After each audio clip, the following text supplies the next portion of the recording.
Hello students, myself Dr. Nisha Jain, BSc Part 2 Zoology Practicals हम लोग कर रहे हैं और इसी सेगमेंट में आज मैं आपको बायोकेमिस्ट्री के प्रैक्टिकल्स समझाऊंगी। बायोकेमिस्ट्री के अंदर आपके सिलेबस के अंदर BSc Part 2 के अंदर जो प्रैक्टिकल्स हैं उनको वन बाय वन हम डिस्कस करेंगे। एक्सरसाइज इन बायोकेमिस्ट्री, जैसा कि आपको पता है आपका scheme of practical examination and distribution of marks जो है वो आपका 50 मार्क्स का प्रैक्टिकल है, 18 पासिंग मार्क्स हैं और 4 आवर्स ड्यूरेशन का आपका प्रैक्टिकल होता है, जिसके अंदर आपका dissection 6 marks, permanent preparation 4 marks, microbiology, immunology, biotechnology 4 marks, animal physiology 5 marks and exercise in biochemistry जो आज हम करने जा रहे हैं वो आपकी आती है 5 मार्क्स की एक्सरसाइज। स्पॉट्स आपके 16 मार्क्स, वाइवा वॉइस से 5 marks and class record is for 5 marks. Total आपके 50 मार्क्स हैं। बायोकेमिस्ट्री के प्रैक्टिकल्स के अंदर BSc part 2 university of Rajasthan का जो सिलेबस है उसके अंदर आपके 3 एक्सपेरिमेंट्स मेंशन्ड हैं। पहला आपका है detection of protein, carbohydrate and lipid in the animal tissue. Second है identification of different kinds of mono, di and polysaccharides in the given food samples. और थर्ड है आपका circular paper chromatography of dyes और amino acid। 3 practicals आपके syllabus के अंदर हैं। आज मैं आपका पहला प्रैक्टिकल स्टार्ट करने जा रही हूँ, that is demonstration of circular paper chromatography. A circular filter paper is taken and the sample is deposited at the center of the paper. After drying the spot, the filter paper is tied horizontally on the petri dish containing solvent so that the wick of the paper is dipped in the solvent. Circular paper chromatography क्या होती है, इसके बारे में मैं demonstration आपको दूंगी। Principal of circular paper chromatography, जैसा कि आपके सिलेबस में मेंशन है, इस सर्कुलर पेपर क्रोमैटोग्राफी के द्वारा हम या तो डाइज या फिर अमीनो एसिड को सेपरेट करेंगे। हम अभी डाइज का सेपरेशन स्टडी करेंगे, मतलब demonstration of principle of circular paper chromatography dyes की हम करेंगे। आपको पता है जो आपका प्रोटोकॉल होता है एक्सपेरिमेंट लिखने का वो सेम है। आपको पहले एम लिखना है, फिर मटेरियल्स रिक्वायर्ड लिखने हैं, principle, procedure, result and precautions. उद्देश्य, सामग्री जो आपको ज़रूरत होती है वो, सिद्धांत क्या है, विधि क्या है, परिणाम क्या है और इसकी सावधानियां आप क्या काम में लेते हैं। पहला जो एम है उसके अंदर आप लिख देंगे कि for demonstration of circular paper demonstration of circular paper chromatography of dyes. Material required में आपको क्या चाहिए, आपको कुछ ग्लासवेयर्स चाहिए होते हैं और कुछ केमिकल्स चाहिए होते हैं। ग्लासवेयर्स के अंदर आपको पेट्री डिश जिसके ऊपर कवर होता है 10 to 12 सेंटीमीटर डायमीटर की आप ले लीजिए। Capillary tube, beaker 25 ml, Whatman filter paper number 1, ये फिल्टर पेपर आपको लेना होता है। फिल्टर पेपर की बहुत सारी वेराइटीज़ आती हैं, उसमें से आपको वॉटमैन फिल्टर पेपर नंबर 1 आपको लेना है। केमिकल्स, चूंकि हम डाइस का सेपरेशन कर रहे हैं इसलिए हमें डाइस का मिक्सचर बनाना होगा, तो उसमें हम 3-4 डाइस काम में लेंगे। पहली डाई है एसिड फिशन, दूसरी है एनिलिन ब्लू, तीसरी है ऑरेंजी, चौथी है जेनस ग्रीन और इयोसिन भी है पांचवी। एन ब्यूटेनॉल सॉल्वेंट है वो अलग है और डिस्टिल वाटर। ये केमिकल्स और ये ग्लासवेयर्स लेकर हम इस एक्सपेरिमेंट को स्टार्ट करेंगे। ये जो मैं आपको बता रही हूँ जो आपका मटेरियल रिक्वायर्ड है, ये आप देखिए, ये वॉटमैन फिल्टर पेपर का बॉक्स है। इसको हम खोलेंगे तो उसके अंदर ऐसे गोल गोल ये फिल्टर पेपर्स होते हैं। ये फॉसेप है, सीजर है, ये पेट्री डिश है जो आपको काम में लेनी है। ये सेट होता है, नीचे छोटा रखते हैं उसके ऊपर बड़ा वाला रखते हैं, small and large petri dish. ये मटेरियल रिक्वायर्ड में इस तरह के सामान हमें काम में लेने हैं। जहाँ तक सिद्धांत की बात है पेपर क्रोमेटोग्राफी के अंदर, उसमें क्या होता है कि हम पेपर के अंदर एक केमिकल डालते हैं और वो कैपिलरी एक्शन से मूव करता है, और हर केमिकल का अलग अलग रिफ्रैक्टिव इंडेक्स होता है। तो वो एक लेवल पे जाके रुक जाता है, दूसरा केमिकल है वो थोड़ा आगे जाके रुकेगा, तीसरा केमिकल है वो थोड़े आगे जाके रुकेगा। इस तरह से जितने भी केमिकल्स हैं उनका सेपरेशन हो जाता है।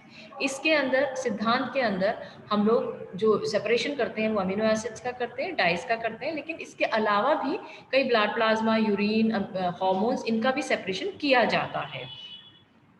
ठीक है, तो कैपिलरी एक्शन से सॉल्वेंट का जो कैपिलरी एक्शन से उसका इन सारे केमिकल्स का जो होता है सेपरेशन होता है। इस प्रिंसिपल को, सिद्धांत को आप एक बार अच्छी तरह से रीड करिएगा।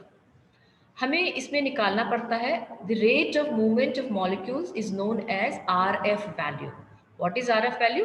Rate of movement of molecules, and it is expressed RF is equal to distance of a solute moved from the origin and distance of the solvent moved from the origin.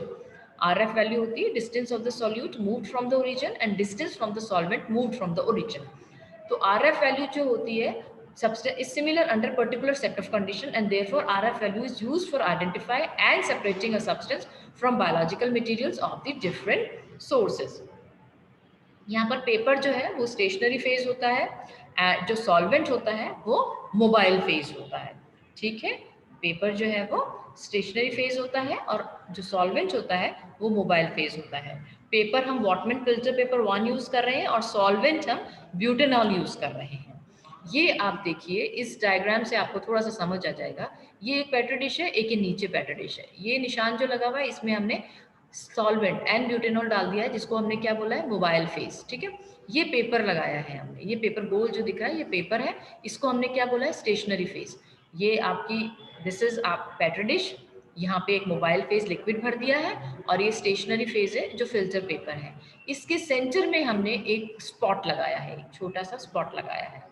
और ये spot देखिए, इस spot के बाद आप ये देखिए किस तरह से अलग अलग रिंग्स बन गई हैं।